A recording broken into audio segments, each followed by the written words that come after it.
From the JAMA Network, this is JAMA Clinical Reviews, interviews and ideas about innovations in medicine, science, and clinical practice. Hello, and welcome to our listeners around the world. You're listening to the JAMA Clinical Reviews podcast. Thanks for being here.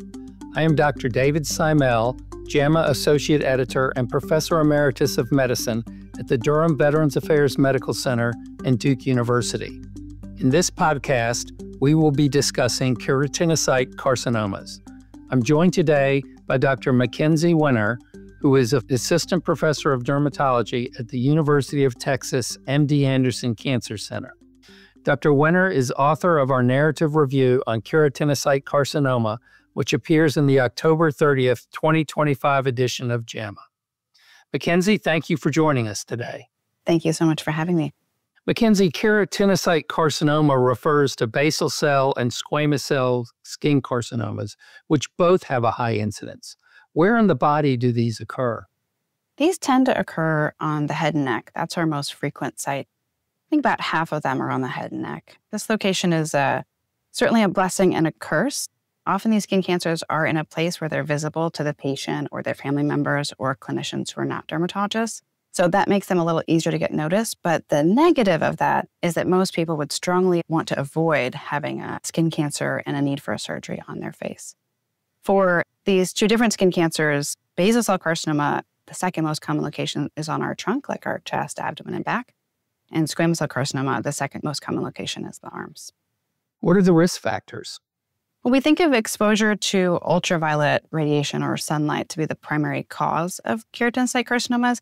And so many of the risk factors that we think about are related to that exposure. So having lighter skin pigmentation, having skin that has more of a response to UV exposure, like how easily you burn, getting sunburns, having indoor tanning exposure, those are all risk factors.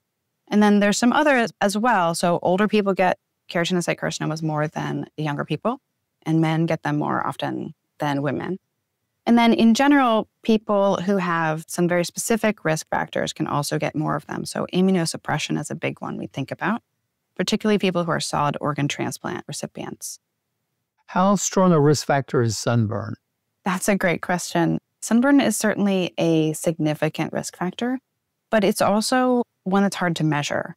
So we know that for basal cell carcinoma, every 5 sunburns per decade, your risk goes up, maybe like doubles.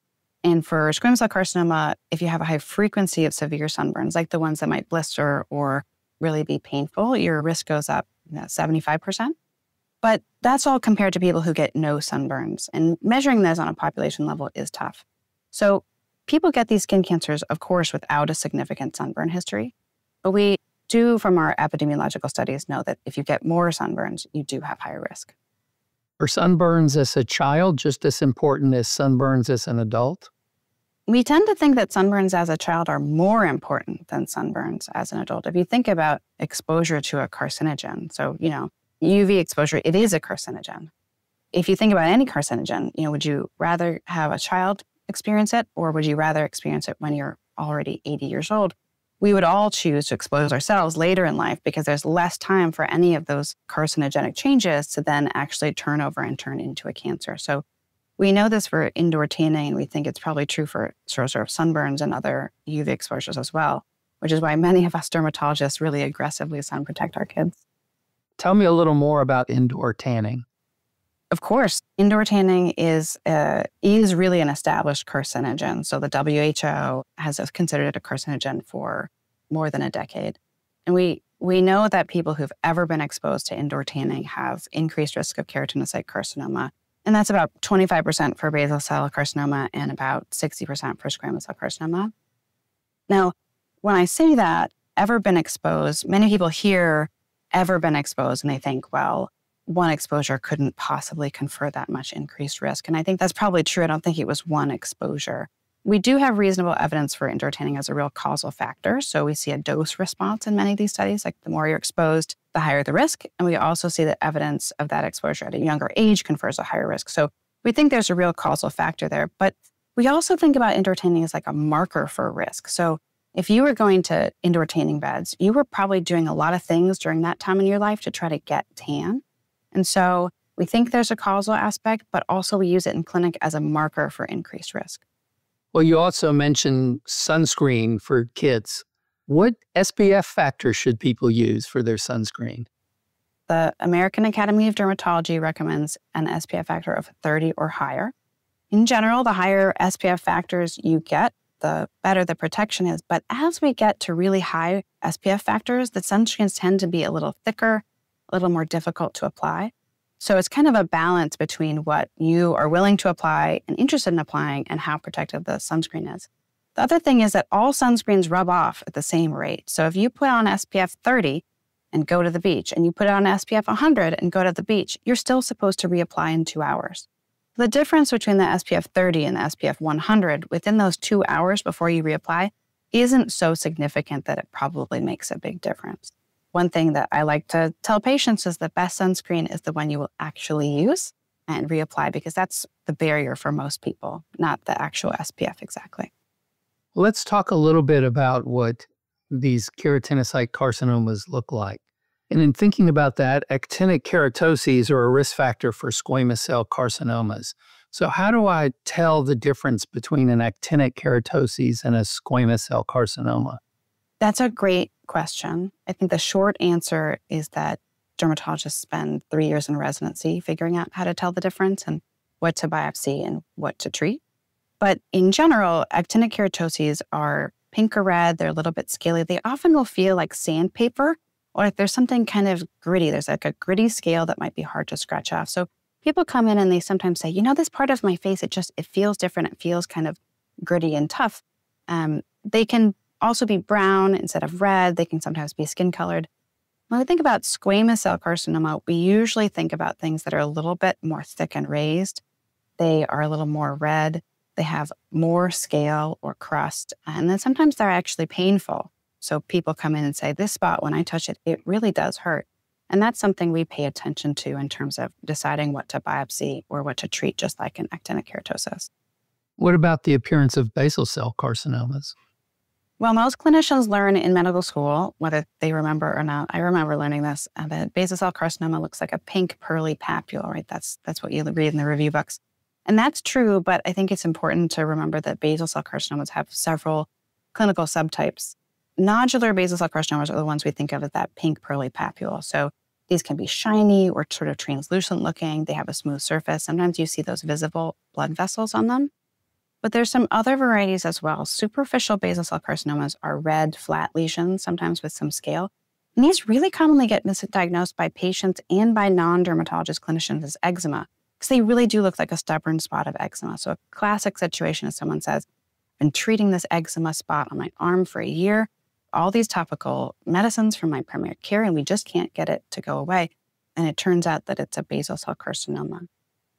Another type that we see sometimes is called a morpheoform or infiltrative basal cell carcinoma. These ones can be white or pink, and they can be flat or even depressed, so they're below the usual level of the skin. And that in particular can be tricky because many people don't think of a skin cancer as something that would be depressed. They think of it as something that would grow taller than the skin. And so those can be a little bit sneaky as well to see. Let's talk a little bit about skin pigmentation, both as a risk factor and as a modifier in how the lesions might look. Can you address those two things? Yes, of course. Any skin condition can look differently depending on the skin pigmentation of the person who has it. We know that just from the physics of how visible light works and how our eyes work. And so in dermatology, we think a lot about how even something common like eczema or psoriasis can really look very different depending on what your underlying pigmentation is. And so for these keratinocyte carcinomas, the same thing can be true just from the basic physics. But in addition, patients who have darker skin often present with slightly different keratinocyte carcinoma presentation. So the cancers they get look a little bit different. So people with darker skin pigmentation, they are more likely to have pigmented basal and squamous cell carcinoma. So these have a black or a brown color to them. And honestly, can be mistaken even by experienced dermatologists for melanomas. And then in addition, patients with darker skin pigmentation are less likely to develop keratinocyte carcinomas. But in particular for squamous cell carcinoma, when they do get one, it's more likely to be related to a chronic wound or a chronic skin inflammation or scar situation than related to pure UV exposure. It's kind of a different pathogenesis. So patients or their physician might notice a lesion that seems concerning. Your article has a nice video of a shave biopsy. But what I'd like to know is what characteristics of a lesion should be reassuring and not require a biopsy? That is a really great question, but it is a little bit tricky. Again, we spend all this time in residency learning how to correctly diagnose stuff based mostly on visual exam. And if you haven't had the benefit of that training, it is a little bit hard to rule out a keratinocyte carcinoma. But I think that common sense can go a really long way, both for patients and for clinicians. So if you notice something new on your skin, but it looks really similar to a dozen other spots you already have, my concern that that's a skin cancer is much less. I don't think you have a dozen at once. Or if you have a spot of eczema and you use a medicine for it and it totally goes away, well, I'm not too worried about it. Skin cancers don't generally just totally go away and leave normal skin behind. On the other hand, if you have a spot that won't heal and just keeps bleeding, I have this pimple, it's been there for a year. Well, common sense says that usually pimples don't stick around for a year. So use that as a little warning sign that maybe you should see someone. Or I've been treating this eczema and it's just really not going away at all. How strange is that? Or here's a spot different than my other spots and it's painful. That's funny. I think essentially if you are really raising your eyebrows and saying, that's weird, that's kind of a good reason to seek out your local board-certified dermatologist. Well, when a patient has a biopsy in which you've excised the entire lesion and it comes back as a keratinocyte carcinoma, how do you stratify the risk? Well, first, just to say, sometimes we don't biopsy the whole lesion. Sometimes we just take a sample of it. And that's one thing that sometimes for patients is confusing. They say, oh, well, you're just going to take it off of me, so I'm good now. I don't have to do anything else. Our biopsy is really just for a diagnosis. And so sometimes we sample just a small part of it because if it's not a cancer, I didn't need to give you a big wound kind of thing. But when we get a result that says keratinocyte carcinoma, first thing to remember is that most of these are very low risk for mortality or even significant morbidity. So it's never fun to be told you have a cancer, but if you got to choose which cancer to have, a keratinocyte carcinoma is much, much better than most malignancies that we run into. For basal cell carcinoma, the NCCN guidelines stratify things into high and low risk. And that's based on the risk for recurrence. And that stratification is based on location on the body, like head and neck is higher risk than trunk, and size, so greater than 2 centimeters is higher risk. Think about along the lines of a quarter. And there's some histopathologic features that our pathologists help us with that can help stratify as well. And then if it's kind of a special situation, like basal cell carcinoma at the site of prior radiation, or if it's recurrent already, or if the patient is immunosuppressed, that is something we think about more as high risk. Squamous cell carcinoma is stratified into low, high, and very high risk for recurrence and has sort of a similar setup to basal cell carcinoma. So body location, size, histopathologic features. And in particular for SCC, we also use clinical features like rapid growth or neurologic symptoms at the site of the tumor. That makes it high or very high risk. And if keratinocyte carcinomas are high or very high risk of recurrence, we usually use a special surgery called Mohs surgery. What is Mohs surgery? I was hoping you would ask. Mohs surgery is a specialized kind of surgery that we use in dermatology to take care of usually skin cancers. And in Mohs surgery, the Mohs surgeons usually first remove the visible tumor that they see, and then they remove a thin layer of surrounding tissue from around and under the wound bed. Think of it kind of like you had a watermelon and you sliced it in half. The tumor you can see is the red fruit, so they first take out the red fruit. And then the thin layer of tissue removed is like the rind left behind. And then we cut that in a special way and process it so that the entire surgical margin can be examined for presence of tumor under the microscope. And usually the patient just waits in the waiting room while this happens. And if there's tumor in that margin, then the Mohs surgeon will come back and remove another thin layer, but just from the area that the tumor was seen. And the key difference between Mohs surgery and standard excisions is the way that the pathology works. So instead of looking at the entire surgical margin, in a standard excision, the pathology is processed in a way that we call bread loaf. So if you think of a loaf of bread, they slice it into these different slices and they look at just a few of those slices. So it's harder to say that there is no tumor in the margin. And so when we're doing standard excisions, we take a margin of normal skin around it to kind of try to be sure that we got the whole thing. And there's nothing wrong with that. Most of our oncologic surgeries for other cancers work that way also. But Mohs surgery is particularly helpful if there's a tumor that we think is likely to be recurrent. We'd want to double check that we actually got the whole thing to decrease that risk of recurrence. And also, if we're in an area where we don't have a lot of extra skin, we don't want to take a big margin of normal skin, say from your nose, because you only have so much nose. Well, what's the recommended follow-up for the average risk patient? After their keratinocyte carcinoma, we have NCCN and American Academy of Dermatology guidelines that say for basal cell carcinoma, someone should see all of your body for a full body skin exam every 6 to 12 months for the first 5 years, and then annually after that. And for low-risk squamous cell carcinomas, every 3 to 12 months for the first 2 years, then every 6 to 12 for the next 3 years, and then annually after that. Patients with higher risk, SCCs in particular, should probably be examined more frequently, and usually those patients have a more personalized surveillance schedule. What about patients with immunocompromising conditions? That depends on the patient and the clinician. So for patients with higher risk, we often talk to them about their personal risk and encourage closer follow-up. But somewhat this depends on the preferences of everyone involved. So for example, some of our patients here at MD Anderson, they really watch their skin very carefully, and they live very far away. And so sometimes, even though they are high risk, we come up with a schedule that can kind of work for them in their life. Some of the patients I see in clinic, they find their skin cancers before I do. Other patients, they really like to leave it to us. And so they'll say, I know I'm higher risk. I want to not think about this and just show up in your office so that you can do this. And we say, absolutely, that's great. And we'll see them more frequently. Let's get a little quantitative here. How likely is there to be a recurrence or a new lesion?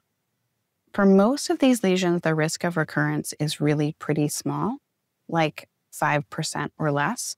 And that's for surgeries like Mohs surgery, standard excisions, or another type that we use called curettage and electrodesiccation. Some tumors are a little bit more likely to have recurrences, those ones in the high and very high risk categories, but we don't have as much quantitative data about exactly what that's going to mean. Separately from that, though, patients are really pretty likely to have a separate keratinocyte carcinoma. So about 40% of people who have one will have another one within the next 5 years. So when I talk to people about why I'm asking them to come back, I don't usually say that there's a 5% risk of that tumor will come back. I usually say you're at higher risk for another skin cancer. And actually, patients with history of keratinocyte carcinoma, they're at higher risk for melanoma as well. So those are some of the big reasons we ask people to come back for surveillance.